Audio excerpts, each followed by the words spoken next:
Sir Nitish Kumar ji ने बोला है कि विधि विधान की जो समस्या थी वो हमने पूरी करी है बिहार में। हमने महिलाओं को सरकार में नौकरी दी है। हमने मुसलमान दलितों को हर वर्ग को समान अधिकार दिया है और आगे भी देंगे और एक नया बिहार बनाएंगे। नीतीश कुमार ही कह रहे हैं। वो कब कहा उन्होंने? मुझे तो बहुत ही डाउट लगता है, क्योंकि कल जो मैनिफेस्टो उनका डिक्लेयर हुआ, जिस रूप में वो उठ के चले गए, जब उन्होंने देखा कि जब मुझे तो मुख्यमंत्री बनाएंगे नहीं ये, तो मैं फिर मैनिफेस्टो वादे मैं क्यों करूं? मैं वादे क्यों करूं पब्लिक से? कल मुझे कहेंगे कि आपने वादे किए थे, इसलिए वो रुके नहीं एक सेकंड ही। कुछ 26 सेकंड का शायद वो हुआ लगभग। तो मीडिया वाले कहने लगे हमारी ज़िंदगी का सबसे छोटी प्रेस कॉन्फ्रेंस देखी हमने। ये तो स्थिति है।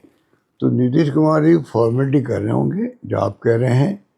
हो सकता वो कल किसी स्पीच में कहा होगा, कहने के लिए कह दिया होगा, पर वो मन में समझ गए कि मुझे बना नहीं रहे हैं बीजेपी वाले, और उसी रूप में कल उन्होंने कमिटमेंट करने से बचे और वहाँ से प्रेस कॉन्फ्रेंस नाम की रखी गई। और जैसे ही वो फोटो हुई मैनिफेस्टो की, और वो चले गए वहाँ से। उसका अंदाज लगा लीजिए कि क्या होने जा रहा है वहाँ पर। वैसे भी ये सर्वे हो रहे हैं, उसमें तेजस्वी नंबर 1 है वहाँ पर। हाँ सर, राहुल गांधी और तेजस्वी यादव जी की भी सभाएं चालू हो चुकी हैं, उनके प्रचार चालू हो चुके हैं। उसको सभाएं बहुत शानदार हो रही है, और राहुल जी का जो यात्रा हुई थी उसको लोग अभी भी याद करते हैं, और बहुत शानदार पूरा बिहार उमड़ पड़ा था वहाँ पर, उस वक्त उमड़ गया था, इतनी पब्लिक आई थी। और जो राहुल जी ने थीम दी उसको लोगों ने स्वीकार भी किया। तो इसलिए चुनाव बहुत दिलचस्प चुनाव है वहाँ पर, और महागठबंधन सरकार बनाए ये लोगों की इच्छा है। और पूरे देश देख रहा है बिहार में क्या होगा, क्योंकि पूरा देश चिंतित है जिस प्रकार के रवैये अपनाए हुए हैं हरियाणा के अंदर। फिर महाराष्ट्र में सब पार्टी के सफाया हो गया। ऐसा कभी होता नहीं है। आज़ादी के बाद में पहली बार देखा कि महाराष्ट्र में जिस जगह चुनाव हुआ, आप 3-4 महीने पहले तो जीत रहे हो एक तरफा पार्लियामेंट में, और असेंबली में जो है जादू चलना चाहिए था मोदी जी का, तो पार्लियामेंट में जाना चाहिए था, क्योंकि उनको तो सरकार बनानी थी। वहाँ उनका जादू चला नहीं, तो फिर वहाँ नहीं चला तो फिर कैसे चल सकता है महाराष्ट्र के विधानसभा के अंदर? आप अंदाज लगा लीजिए किस प्रकार की तोड़ फोड़ हुई होगी वहाँ पर, किस प्रकार से धनबल का प्रयोग हुआ होगा, कोई कल्पना नहीं कर सकता। मैं तो वहाँ पे था। जो धनबल और जो पैसा डिस्ट्रीब्यूट हो रहे थे वहाँ सुनते थे हम लोग, कोई कल्पना नहीं कर सकता। डेमोक्रेसी कहाँ जा रही है? अगर ये धंधे रहे इस एनडीए के, तो देश के सामने बहुत बड़े खतरे होंगे। डेमोक्रेसी बचेगी कि नहीं बचेगी, या नाम की डेमोक्रेसी रहेगी, डेमोक्रेसी नाम की रहेगी, वो अलग बात है। तो ये हालात हो गए हैं। चुनाव आयोग का रवैया देखिए आप। एक आज़ादी के बाद पहली बार देख रहा हूँ कि जो उनका बोलने की भाषा है, पत्रों में जवाब है, ये भी एक प्रकार से तानाशाही रवैये पूर्ण है वो इलेक्शन कमीशन का। उनकी ड्यूटी है, कोई शिकायत करो, शिकायत झूठी हो सच्ची हो क्या पता, पहले आपकी ड्यूटी भाई हम निष्पक्ष जांच करवा रहे हैं और कुछ नहीं कहना आपको। उसके बजाय आप जवाब सवाल कर रहे हो, आप एफिडेविट मांग रहे हो, आप बुरा भला कह रहे हो। ये क्या हो रहा है? ये चिंता वैसे होना चाहिए पूरे देशवासियों के लिए, ये मेरा मानना है। सर, राजस्थान में अभी स्लीपर बस, प्राइवेट बस वालों की हड़तालें चल रही है। परिवहन विभाग उनके ऊपर कार्रवाई कर रहा है, तो वो हड़ताल पे जा रहे हैं। उनको ये समस्या आ रही है कि हमारी ही स्लीपर बसों को, प्राइवेट बसों को ही सरकार क्यों इतनी रोका करती है। ये तो इनको चाहिए कि उनको बुला के बात करे, बैठा के समझाइश करे उनको, और उनकी बात समझे। यही होता है डेमोक्रेसी के अंदर, तो कि बसों की अगर प्रॉब्लम है बस मालिकों की, उनकी अपनी प्रॉब्लम तो होती है। हमारे वक्त में कई बार आई थी, तो हमने बैठ के बातचीत करी, हल निकाला, और ऐसी स्ट्राइक करने की नौबत नहीं आई। तो ये तो इनकी ड्यूटी है कि पर इनके ये सब जिम्मेवारी निभाए कौन? प्रॉब्लम ये है, ये कौन निभाए?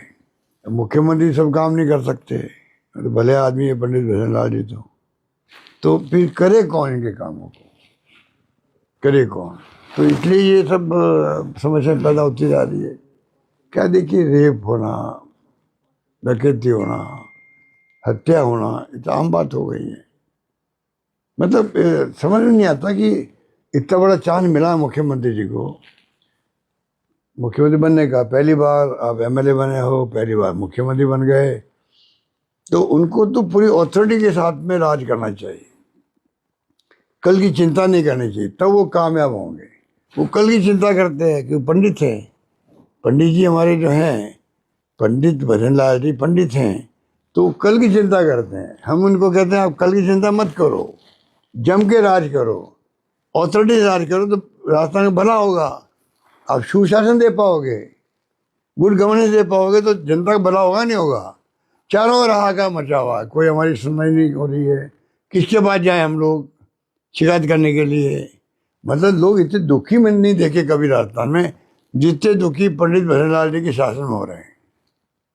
सर, अंता विधानसभा चुनाव में जो भाजपा के प्रत्याशी है मूरपाल सुमन, उनके लिए बीजेपी ये बोल रही है कि उन पर किसी भी प्रकार का आरोप नहीं है और बिल्कुल एक सज्जन व्यक्ति और कोई भी आरोप नहीं है, और विपक्ष के जो प्रत्याशी उन पर कई तरह के घोटालों के आरोप लगाए गए। अब वो और क्या कहेंगे? वो तो ये कहेंगे, ये नहीं कहेंगे कि प्रमोद जैन भाया जो है एकमात्र ऐसा विधायक है जो अपनी अलग ढंगे की पहचान बने गौ सेवा के अंदर, मनुष्यों की सेवा के अंदर। हमारी स्कीमें तो बाद में आई है, ये चिरंजीवी योजना भी, फ्री मेडिसिन भी, फ्री जांचें भी।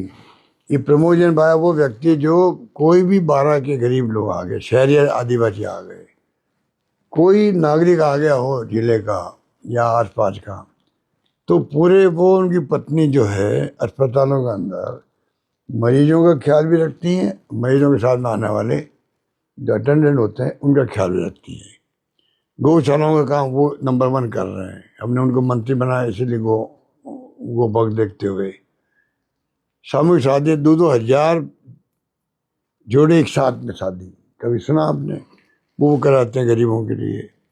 अभी हाल ही में खुद गया, पक्षियों का भी अस्पताल खोल दिया, पक्षियों के साथ में, पक्षियों का भी, चिड़िया हो, कोई तोते हो, कोई हो, उनका अस्पताल है और दूर दूर से लोग आते हैं वहाँ पे उनका इलाज होने। फर्स्ट क्लास डॉक्टर्स है, मशीनें हैं, अस्पताल खोल दिया। ये बातें कोई नहीं कहेगा।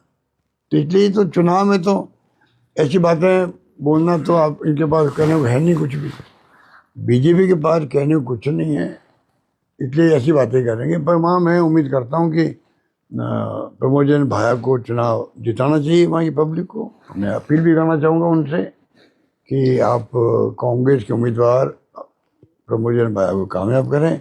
वो कामयाब होगा तो और ज़्यादा आपके क्षेत्र में विकास होगा और जो सामाजिक सरोकार रखते हैं वो और ज़्यादा मजबूत होगा, मेरा मानना है।